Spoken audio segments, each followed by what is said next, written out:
Hey everyone, welcome back to my channel. Long time no talk, honestly, but I'm so excited to show you this video. So I actually made this really cute nail set. It is from a creator named Michaela on TikTok. A customer asked me for this, actually one of my favorite customers. She is so sweet. Asked me to recreate this for her, so I'm going to go ahead and get started on that. A quick disclaimer. I think in the original nail set, both hands were slightly different, and I didn't even realize that until just now when I started editing the video. So I just wanted to say that. I don't know exactly what I did differently, but they turned out super cute in the end, and I tried to replicate it as best as I could to that one photo, because that is the photo that I was looking at the whole time.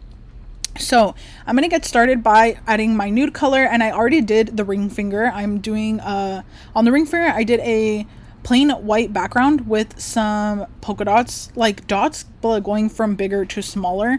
It's a really cool, unique effect. I don't think I've ever really done anything like that. So I used my dotting tool for that, and then I'm going to be grabbing some nude gel polish, and I'm just going to be applying 2 coats to the nails to go ahead and start designing the rest. I love this nail set because it has some cool charms that I never got to use. I've had them for a while, so it just totally worked out for this nail set. But yeah, so I'm doing my first coat. I did already buff all of the nails, and I already applied my base coat gel.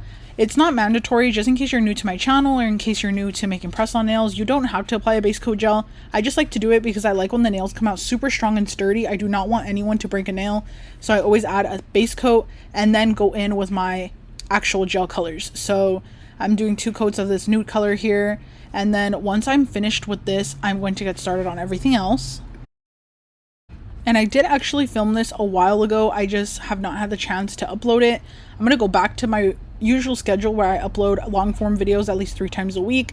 It's just hard for me to honestly navigate everything. Ever since I launched my website, it's a little difficult because people have been ordering nail sets left and right, which I was expecting people to order, but not that much. So I just got a little overwhelmed for a second there. But I'm gonna continue to upload my videos for you guys because I know some of you guys do love these videos, and I love the short videos too. But yeah, anyway, so I'm gonna create a French tip nail here. I'm using a little bit of a thicker brush because it's a shorter almond nail. I'm just gonna go ahead and fill these in really quickly. They're gonna have a lot of designs on them, and like I said, some of them are gonna have charms. So the actual smile line on the very center part, where I usually try to perfect it so much, does not need to be so perfect because it's gonna get covered. Like, at least the thumb is gonna be covered with the big charm, and the pointer finger I think also has a big charm on it. So the other nails I'm trying to be a little more careful and make them super perfect as much as I could, but you guys know me, I'm always trying to clean it up either way, even if it's gonna get covered. And I am using my most favorite black gel polish at the moment. It is my black gel polish that will be coming soon. I know a lot of you guys already saw the post that I made. I haven't even talked about it, but I really wanted to just give you guys a sneak peek, so if you guys saw it, then you did, then you know what I'm talking about. Thank you so much for all the support, by the way. I'm always going to keep saying thank you for the support no matter what. Here I was trying to get the best angle for you guys. I do not have a fancy recording setup. I just recorded with my phone, and I literally put a piece of printer paper in the background. So that's all it is. It's honestly nothing fancy. I get a lot of questions all the time here on YouTube and then also on other platforms of what I used to record or how I record. I do have a whole video on my setup, and then this is just like what I do is like put plain paper in the background. I honestly don't mind too much when things don't look so perfect. Like, I feel like it's not a big deal, you know? Like, my nail stands may look a little crusty sometimes. It's just bound to happen because I use them so much. So if your nails are not... Sorry, you guys. Oh my gosh, the sirens. So if your nail stands are not perfect, or if your stands look a little crusty like mine do, and you don't want to or can't afford to get whole new stands just for the video, don't even worry about it. Don't overthink it. People will still watch your content regardless, because like, yeah, I'll get comments every now and then of people that might say something, but it's like rare. Like, I feel like people don't really care, you know? So don't worry when things are not as perfect as you want them to be. And yeah, so now I'm pretty much just finishing up the pointer finger here, and then on the middle finger and the pinky, I think on both of those I'm doing a white French tip. So I love black and white nail designs. They're so cool, honestly. I feel like I don't get to do enough of them, and I actually did a full set on myself one time that was like black and white flowers where each hand was different, and I love when people have 2 different hands. So it sucks that I didn't notice that the other hand was different on this, because I would have loved to do the other hand differently. I think it was just the nails switched around though, but it was super cool either way. And sometimes I just miss things like that. Like, honestly, I just don't notice, especially when I'm in the middle of making a nail set. I'll just get into the zone and focus on just one inspo photo, and then I won't actually scroll through all the photos, and I won't realize it until I'm already finished. And sometimes I don't realize it until like really, really late, like now, where this nail set has already been shipped so long ago. So yeah, I just wanted to say that. And I'm just going to be grabbing this and filling it in with my favorite white gel polish, which is also coming soon. So I'm going to be doing this on both hands.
And then I'm going to be grabbing my Sissy Chrome gel paint. I actually get a lot of questions on the chrome gel paints that I use, and I always use the Sissy ones. They have a gold and a silver, and their gold one is actually really good.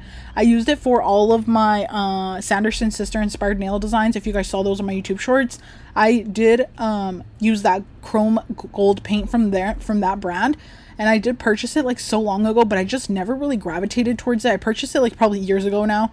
And now that I'm starting to use it for my Halloween nail designs or just like fun nail designs, honestly, my nail series that I just created recently, making nail designs inspired by one of my favorite movies, has inspired me to be so creative and use products that I never get to use. Like, I got to use the glitter that I never get to use. I got to use the chrome gel paint, the gold one that I never really used and didn't realize how good it was. So yeah, anyway, I'm kind of off topic, but I'm going to be painting a star here with this silver one. And I love this silver chrome paint, but anytime you're using any type of chrome paint, especially if you're a beginner and you don't know this, you can see that it looks a little streaky, right? Like, you can see some streaks and stuff. You want to let it sit before you put it into the lamp to cure, and it'll settle and it'll look super nice and mirrored.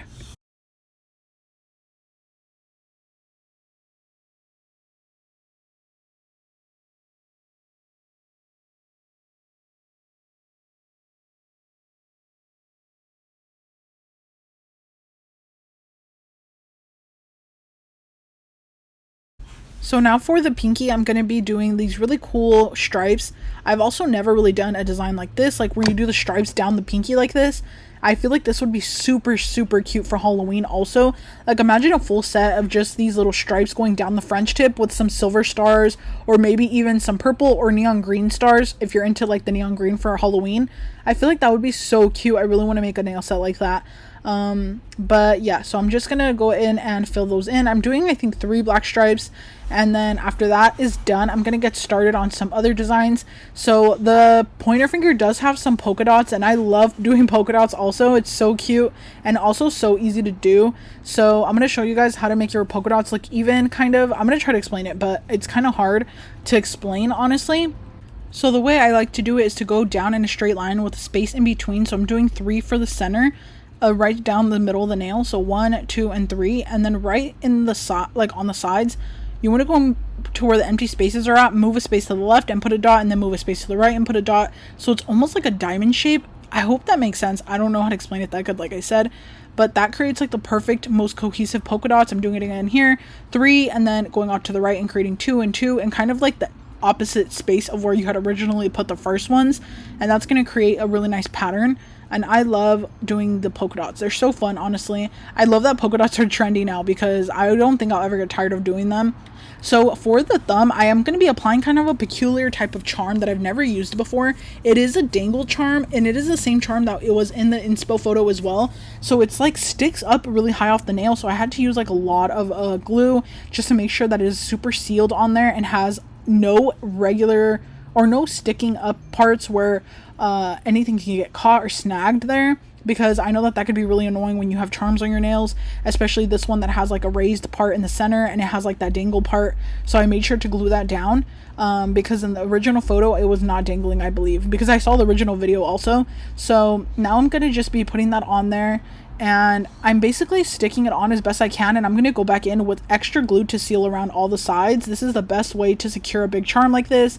You could also like go an extra step and use acrylic to put a big charm like this on, or even like anything else. Like you don't have to use rhinestone gel, just use whatever you have. But regular watery type of gel or watery type of glue will not work that good for big charms like this. It'll just be sliding all around everywhere and it won't stick properly. So if you're having trouble with big charms, that could be why.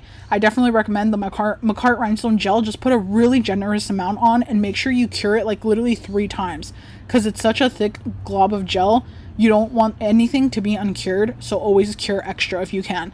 Here I am going in on all the edges with extra glue, and if there's any super lumpy parts, you can always go in with a brush and smooth it out, or even just like try to get it as smooth as you can, because you don't want it to look so lumpy on the edges, just where the charm is at, because you know you have to put a lot of glue there. So that's what I did here. I'm just going in and smoothing it out a little bit there. And then I'm going to be applying another big charm here on the pointer finger, but it's going to be a bow. So I kind of went in a bow shape already with the glue, so that the bow has all the edges, like has glue under all the edges. Like I hope that makes sense also. And I added extra glue where I needed to add it, and then I'm kind of placing the bow, making sure it's straight, then curing it super quickly. Then I'll be going in later and then applying more glue as well to seal that in. And the other glue I like to use to seal charms is like the other version of the Macart rhinestone gel that has like a needle tip, and it's really liquidy, so it works great for getting into little crevices that you couldn't otherwise get into with the thicker gel. And as a beginner, when I was first learning how to do nails or doing press on nails, I never really thought about the fact that it would help so much for me to lift up the nail and look underneath where the charm is at and see if there's any raised parts or any parts that are lifting up without glue under them. So that's what I'm doing here. This is just something after years of doing nails that you'll like start to kind of have like a muscle memory of like automatically doing it. Anytime you're applying a big charm, you'll like lift the nail up or lift up your nail stand and look all underneath and make sure that everything is super nice and sealed. You do not want your customer or your client, if you do gel X or acrylic, to message you saying that their charm has popped off within like the first day. So I always try to seal them in as best as I can. And I actually got sent this Kupa glossy top coat to try out, and I actually really like it. It is a little runnier for my taste, but it works great. So I've been using it, and that's what I'm using today. So I'm using my Kupa glossy top coat for this, and I am going to be top coating over all the charms as well, because they do have that chrome finish. I don't want my customer to have that chrome finish rubbing off over time. Sometimes if your customer cleans a lot, or even just washes their hands often, or cleans a lot of dishes or anything like that, the finish on these type of charms or pearls even will definitely rub off, and it'll look so ugly, almost even like rusted maybe. So I like to really seal them in there and encapsulate them with the top coat to make sure that that does not happen. That would be horrible.